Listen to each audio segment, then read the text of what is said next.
The February air in Green Bay, Wisconsin, carries a jagged edge, the kind of cold that feels personal. But on the morning of February 23rd, 2022, the real freeze was waiting in a basement on the west side of town. Picture the mundane ritual of a mother descending the stairs, perhaps to check on her son or move a load of laundry, only to be met by a silence that feels too heavy, too permanent. She looks toward a plastic laundry basket, expecting the familiar sight of discarded clothes. Instead, she is greeted by the unthinkable, the severed head of her son, Shad Therian. The woman responsible, 24-year-old Taylor Schabusiness, had already vanished into the pre-dawn shadows by the time the discovery was made. She left behind a subterranean slaughterhouse, a scene of calculated drug-fueled butchery that would leave even veteran investigators shaken. This wasn't merely a crime of passion, it was a quest. A metal chain, a saw, and a collection of plastic buckets were the instruments of an hours-long descent into a psychosis so profound that Taylor would later recount the acts with a detached, surreal curiosity. This is the story of a life discarded in the dark and a mind that had completely severed its connection to the rest of humanity. Help this channel grow.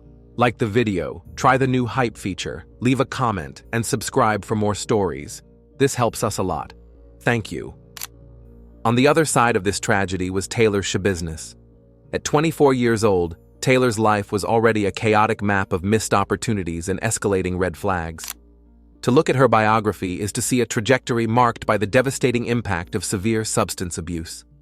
While she had been married and was a mother herself, the stability of that life had long since dissolved into a cycle of legal run-ins and mental health crises.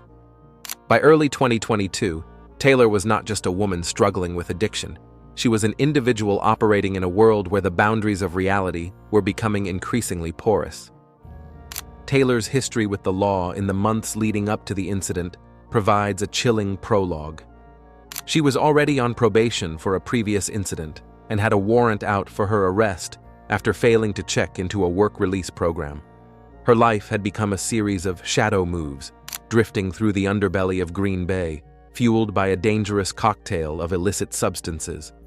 In the true crime world, we often look for a turning point, but for Taylor, it seemed to be a gradual erosion of empathy and logic, replaced by a dark, self-serving curiosity. The nature of Taylor and Shad's relationship was rooted in this shared world of drug use. They were acquaintances, perhaps friends in the loose sense that the word carries in circles defined by addiction.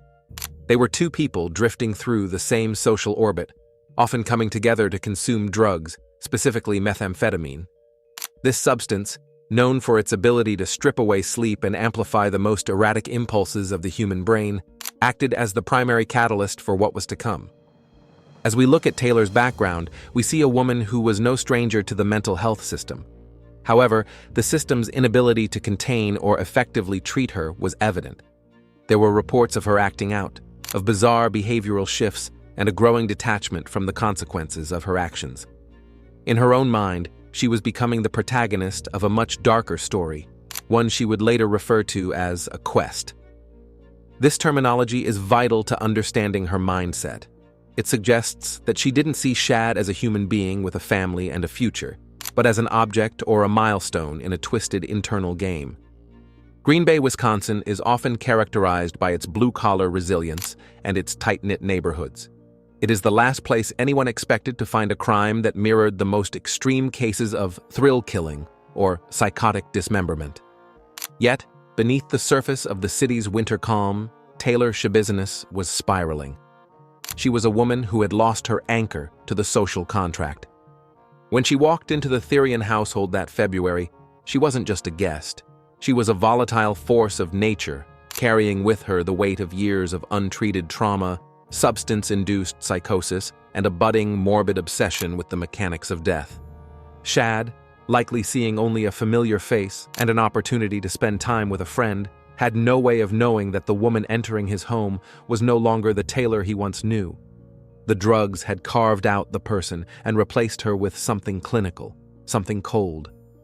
In the days before the basement encounter, Taylor's behavior had become even more erratic. Friends noted a strange intensity in her eyes and a total disregard for the warrants out for her arrest. She was living on borrowed time, and in her warped perception, that made her dangerous. This block of time, the weeks leading up to February 23rd, is the most crucial part of the why. It shows us that this wasn't an isolated explosion of violence. It was the result of two paths converging. One path belonging to a young man who sought connection, and another belonging to a woman who had spent years dismantling her own humanity. Taylor's biography isn't just a list of crimes. It's a warning of what happens when the blood quest becomes more real than the world around you. As the winter sun set over Green Bay, the stage was set for an encounter that would force a mother to look into a laundry basket and see the end of her world, while the woman responsible simply looked on with the eyes of someone who had forgotten how to feel.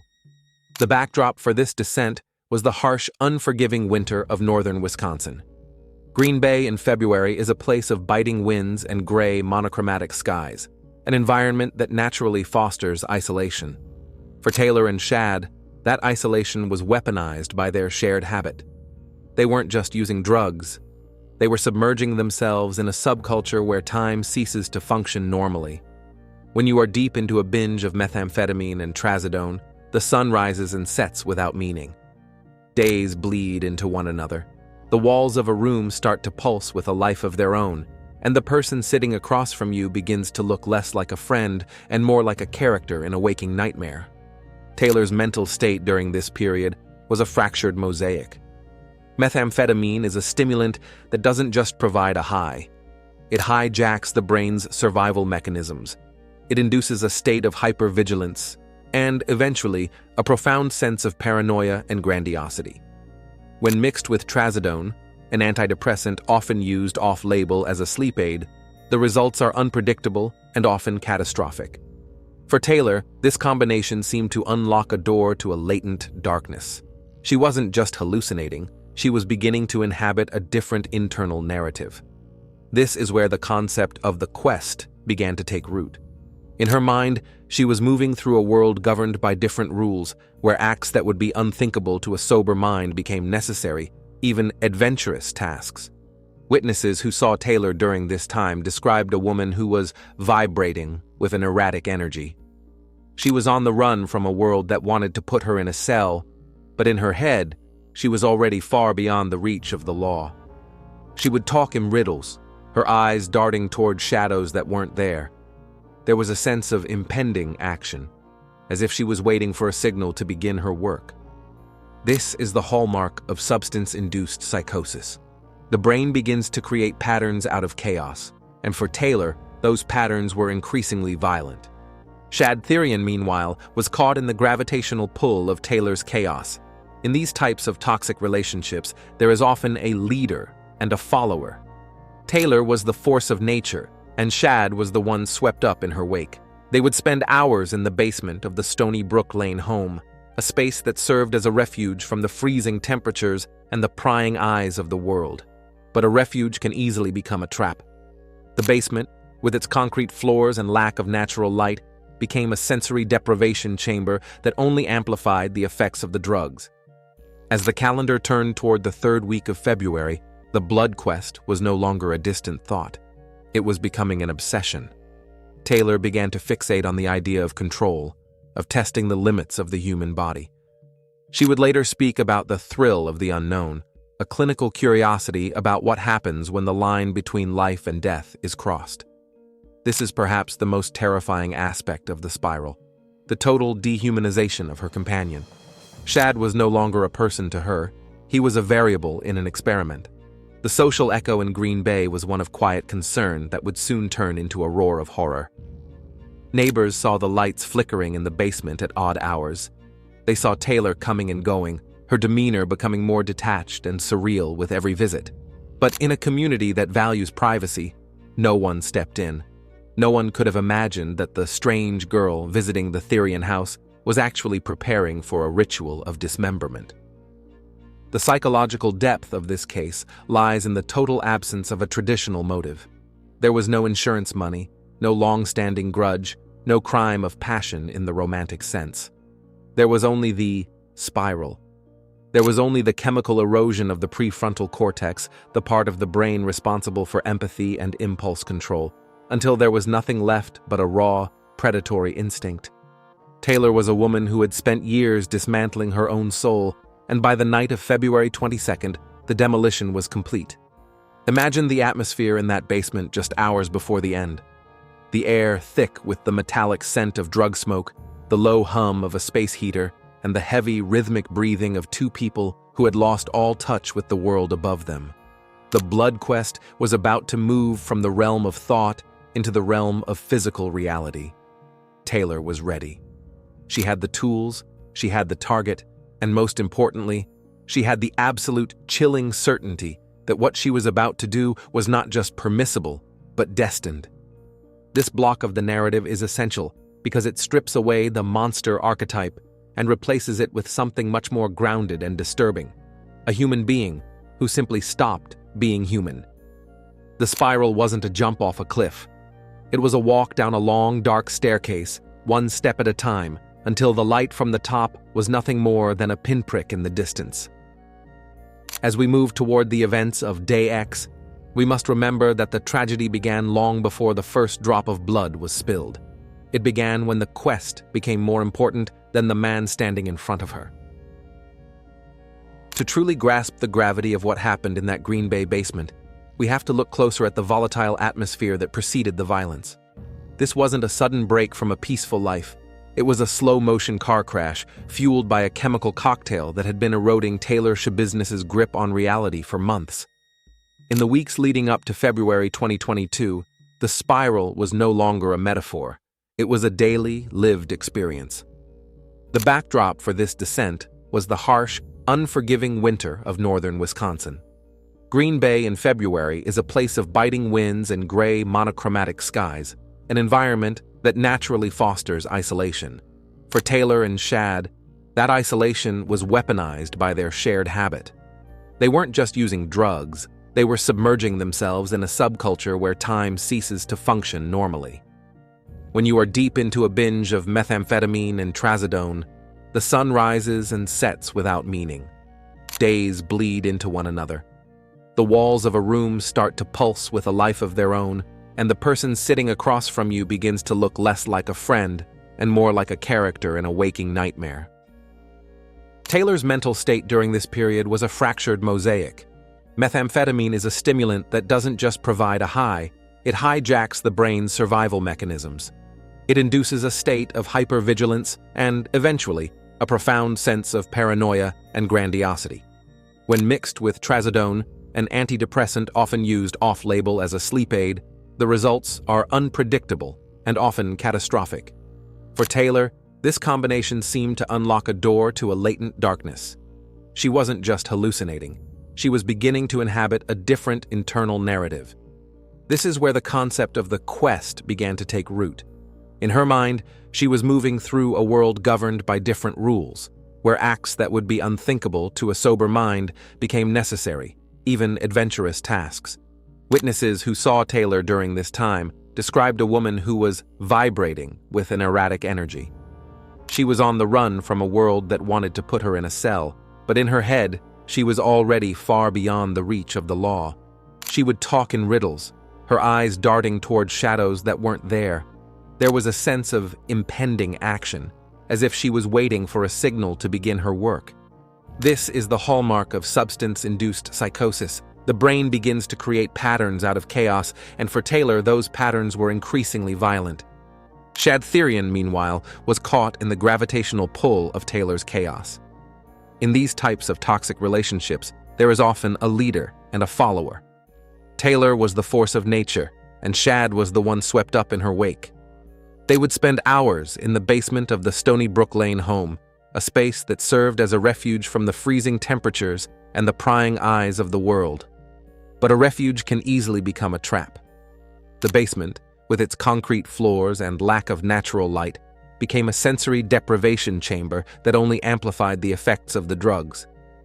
As the calendar turned toward the third week of February, the blood quest was no longer a distant thought. It was becoming an obsession. Taylor began to fixate on the idea of control, of testing the limits of the human body. She would later speak about the thrill of the unknown, a clinical curiosity about what happens when the line between life and death is crossed. This is perhaps the most terrifying aspect of the spiral, the total dehumanization of her companion.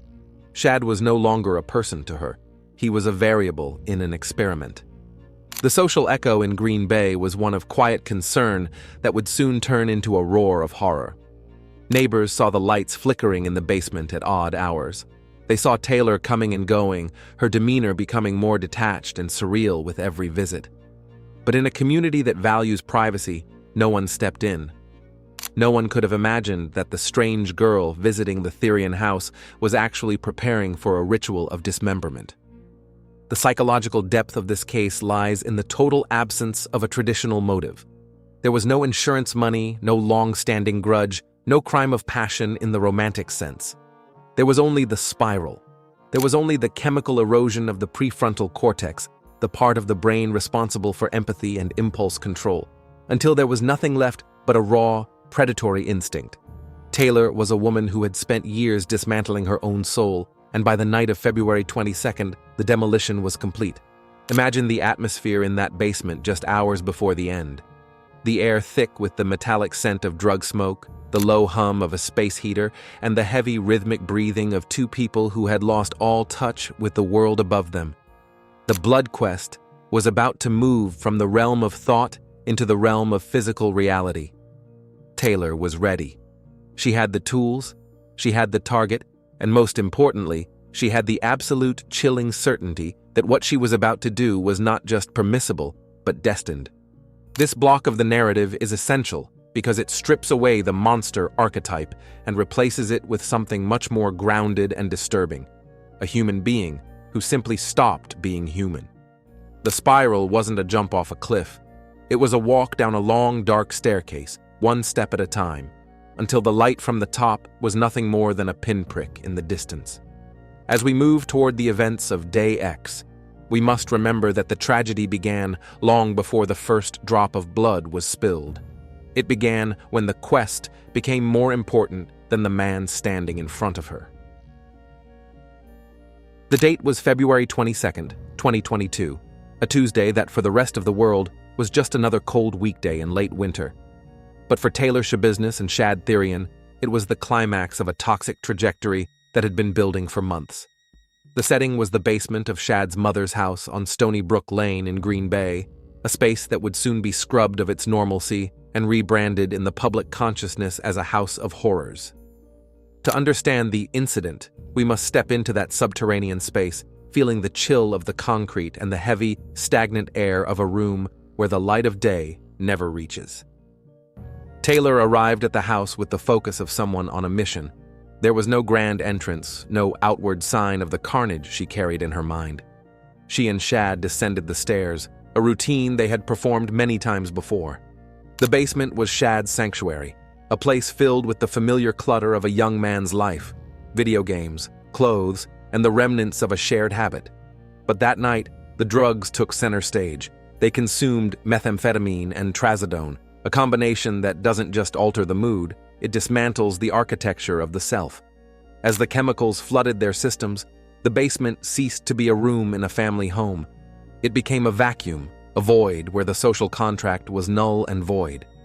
The evening began with what Taylor would later describe as a consensual sexual encounter, but it was one underscored by a disturbing element of play that quickly spiraled into something lethal. Taylor had brought a metal chain with her, a heavy industrial object that felt cold and uncompromising against the skin.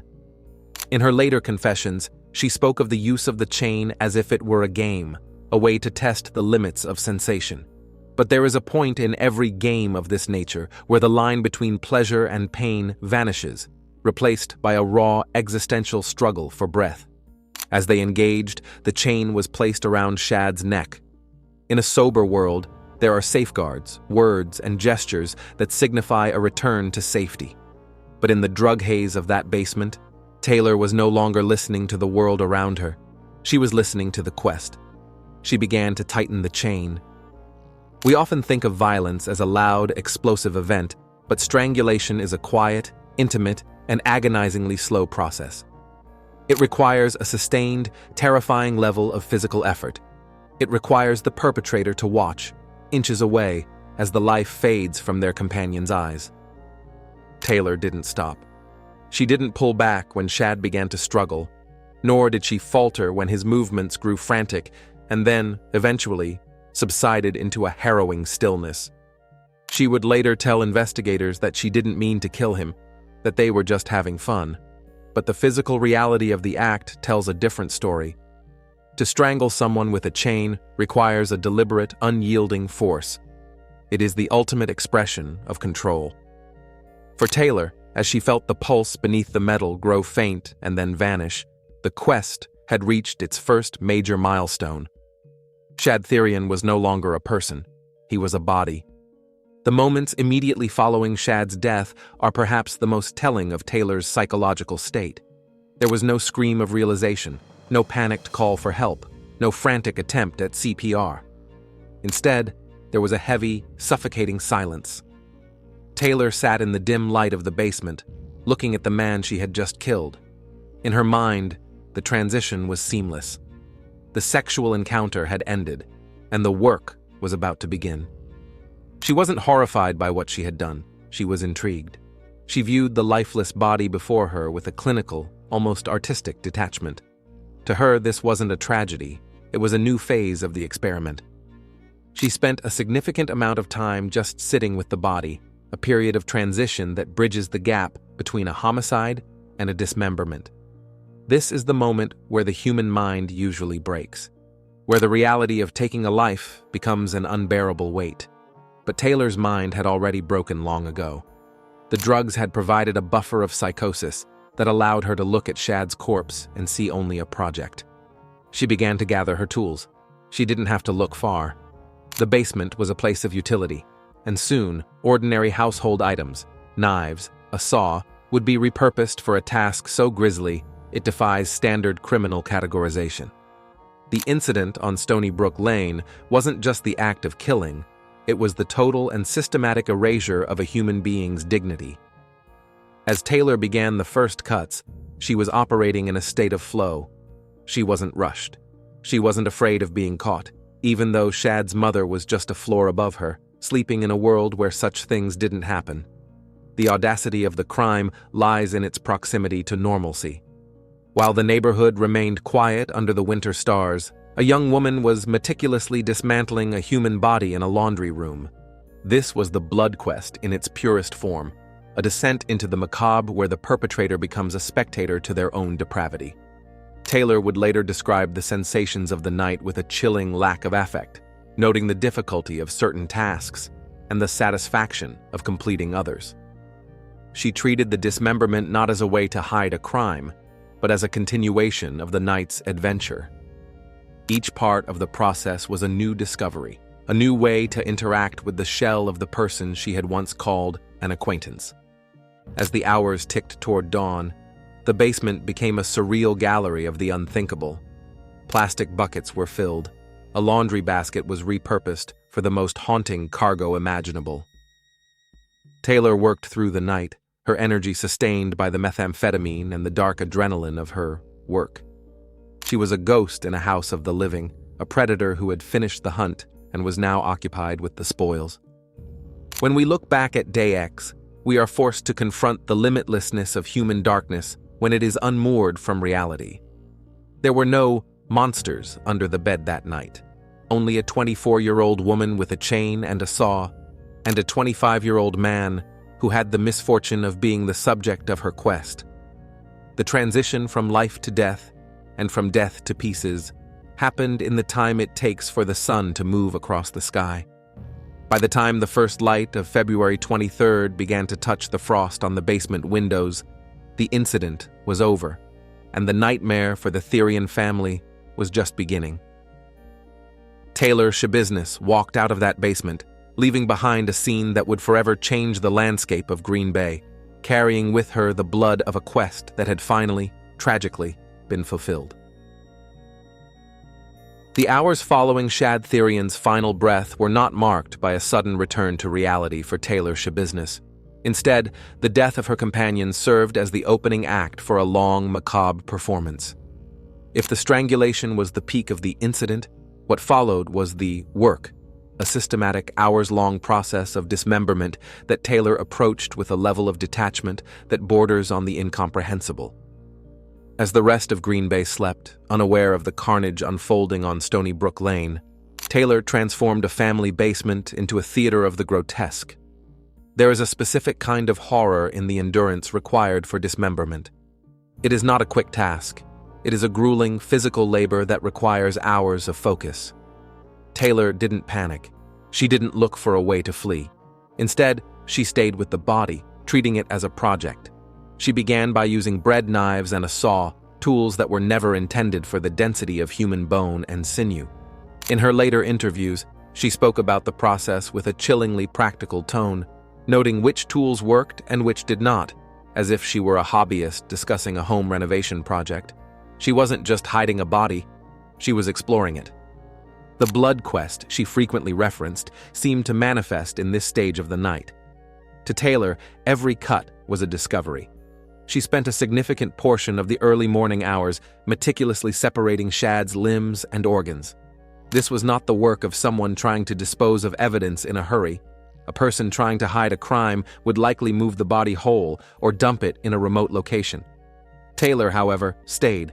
She stayed in the same house where Shad's mother and her boyfriend were sleeping just floors above.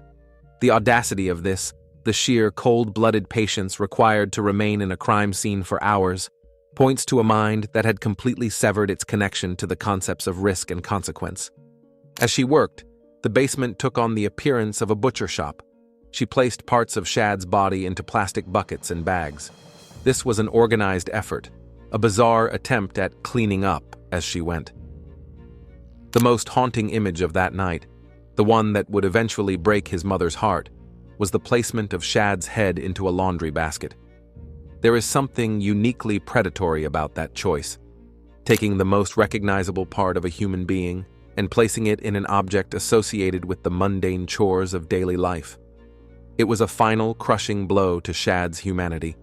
Taylor's movements during these hours were described by her as frenzied yet focused. The drugs, the methamphetamine and trazodone, likely acted as both the fuel for her energy and the wall that kept the horror of the situation at bay. In a state of drug-induced psychosis, the brain can focus on small, repetitive tasks with an obsessive intensity. For Taylor, the task was the disassembly of Shad Therian.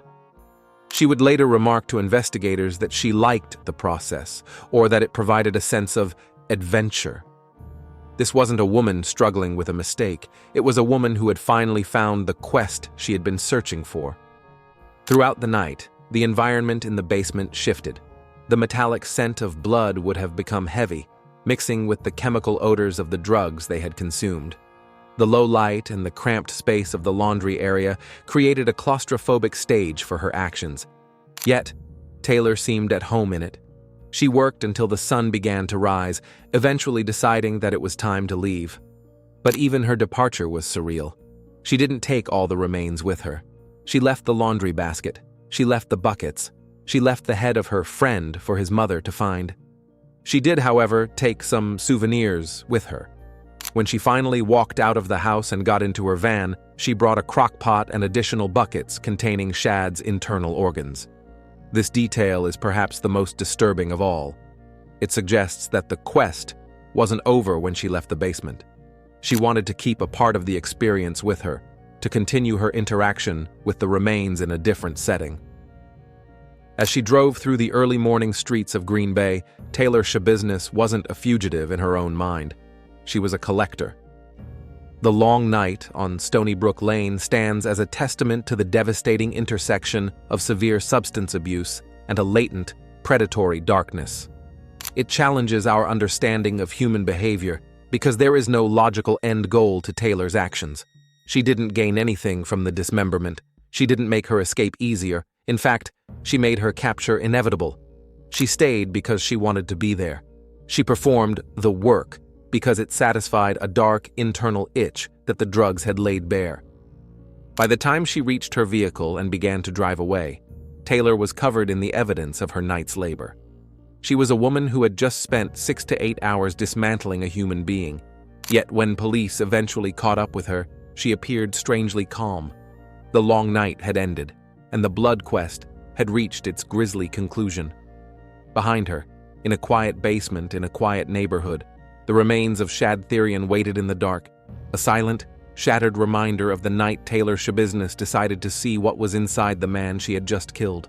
The impact of this specific block of time cannot be overstated. In the world of true crime, we often focus on the who and the why, but the how of this dismemberment provides the clearest window into Taylor's soul. It shows a level of depravity that is not just impulsive, but sustained. It was a choice she made every minute for 8 hours. Every time she picked up the saw, every time she moved a limb, she was choosing to continue her descent.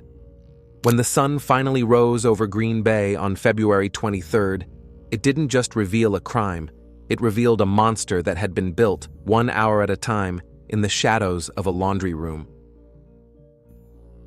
The morning of February 23rd, 2022, arrived with a deceptively normal sunrise over Green Bay. While the city stirred to life, the house on Stony Brook Lane remained a silent tomb, hiding a reality that was about to shatter the lives of everyone associated with it. For Shad Therian's mother, Tara Pakinich, the day began with the heavy, intuitive dread that something was wrong. She had heard the muffled sounds from the basement during the night, but in a household where late hours and strange visitors were not uncommon, she had tried to maintain the boundary of her son's privacy. However, as the morning progressed and the silence from downstairs became too absolute, that boundary finally collapsed. The discovery is a moment that transcends the standard narrative of a crime. It is the point where the mundane world of laundry and home life collides with a level of depravity that the human brain is not wired to process. Tara descended the stairs, perhaps expecting to find her son asleep or perhaps hoping to clear away the remnants of a long night. Instead, she walked into a scene that would haunt the collective consciousness of the state. There, in a simple plastic laundry basket, lay the severed head of her child. The physical shock of such a discovery often induces a kind of sensory overload. There are no words for the scream that follows a realization of that magnitude. Tara and her boyfriend fled the house, their reality having been permanently altered in the span of a single heartbeat. When the 911 call reached the Green Bay Police Department, the dispatcher heard a level of hysteria that signaled this was not a standard domestic disturbance. It was a report of the unthinkable. When officers arrived at the Stony Brook Lane residence, they entered a subterranean world that felt like a nightmare made flesh. The basement was a labyrinth of buckets and bags, each containing a piece of the young man who had been alive just 24 hours prior. The cold-blooded organization of the scene was what struck the investigators most. This wasn't a crime of passion left in a messy heap. It was a work that had been completed and then abandoned. The metal chain, the instrument of Shad's final moments, was still there, a silent witness to the quest Taylor had so frequently mentioned. While the police were processing the horror of the basement, the search for the capture began. Taylor Schabusiness hadn't exactly been subtle. She had left the scene in her own vehicle, and her history with the local authorities made her an immediate and obvious person of interest. Within hours, police tracked her to an apartment complex on the other side of town. The encounter that followed was as surreal as the crime itself. When officers approached Taylor's van, they didn't find a woman in the throes of a breakdown. They found a woman who appeared to be in a state of eerie, drug-induced tranquility. Her clothes were stained with the evidence of her night's labor, yet she spoke to the officers with a detached, almost conversational tone. It was as if she were being questioned about a minor traffic violation rather than a sadistic dismemberment. As they took her into custody, the true extent of her souvenirs was revealed. Inside the vehicle, investigators found a crockpot and several more buckets. When they opened them, they found Shad's internal organs. The capture of Taylor Schabusiness was not the end of a hunt, but the beginning of a long, disturbing interrogation. During her initial interviews, Taylor didn't deny what she had done. In fact, she seemed almost eager to recount the details, describing the fun she had and the satisfaction of the dismemberment. She spoke about the quest with a sincerity that suggested she truly believed she had achieved something significant. She told the detectives that they were going to have a busy day trying to find all the pieces, a comment that revealed a total lack of empathy or remorse. The visual of Taylor in the back of a squad car, calm, smeared with blood, and looking out at the world through the haze of methamphetamine, became the defining image of the case. She was a woman who had crossed a line that most people don't even know exists. For the Green Bay community, the capture brought a cold kind of relief, but it couldn't erase the image of the laundry basket. The discovery had turned a mother into a victim of a secondary trauma that would last a lifetime, while the capture revealed a perpetrator who seemed to have forgotten how to be a victim of her own conscience. As Taylor was led into the jail, the social echo in Green Bay began to grow. This wasn't just another drug case. It was a glimpse into a level of psychopathy that felt predatory and alien. People began to question the systems that had allowed a woman like Taylor to remain on the streets with active warrants and a history of instability. But mostly, they thought of Shad. They thought of the gentle young man who had invited a friend into his home, only to be turned into a project for her twisted amusement. The capture was a legal victory, but in the face of such absolute darkness, it felt like a very small light. This block of the story serves as the bridge between the visceral horror of the basement and the clinical reality of the legal system. It shows the immediate, devastating ripple effect of Taylor's actions, how a single night of questing destroyed a family and left a city searching for answers that might not exist. The transition from the long night to the capture was a movement from a private nightmare to a public tragedy, and as Taylor sat in her cell, the world was finally forced to look at the face of the woman who had brought the blood quest to Green Bay. The trial itself was punctuated by moments of shocking aggression. In a scene that went viral and stunned the courtroom, Taylor physically attacked her own defense attorney, Quinn Jolly, during a hearing regarding the competency of an expert witness. The sight of a defendant lunging at her legal counsel served as a visceral reminder of the danger she posed. It reinforced the image of a woman who had completely discarded social boundaries, treating the courtroom with the same lack of empathy she had shown Shad Therian in that basement. Despite her outbursts, the jury was tasked with looking past the spectacle to the evidence of the crime itself. They were presented with the harrowing details of the strangulation and the methodical dismemberment. The prosecution highlighted the fact that Taylor had stayed with the body for hours, making conscious choices at every step of the work. This wasn't a momentary lapse in judgment, it was a marathon of depravity. The clinical nature of the dismemberment, the use of household tools, and the organized placement of remains spoke to a level of focus that contradicted the idea of a total psychotic break. In July 2023, the jury reached a verdict. Taylor Schabusiness was found guilty on all counts: first-degree intentional homicide, mutilating a corpse, and third-degree sexual assault. The second phase of the trial, which focused on her sanity, also went against her. The jury determined that while she may have been under the influence of drugs, she was legally sane at the time of the killing. She knew exactly what she was doing. At her sentencing in September 2023, the judge, Thomas Walsh, did not mince words. He described the case as the most disturbing he had seen in his career, noting the profound lack of remorse Taylor had displayed from the moment of her arrest. He sentenced her to life in prison, without the possibility of parole. For the Therian family, the sentence offered a finality to the legal battle, but the emotional resolution remained elusive. Shad was gone, and the image of that laundry basket remained etched into their lives. Taylor was led away, destined to spend the rest of her days behind bars, a woman who had sacrificed everything for a quest that ended in a cell. The trial was over, but the shadow she cast over Green Bay would remain for years to come.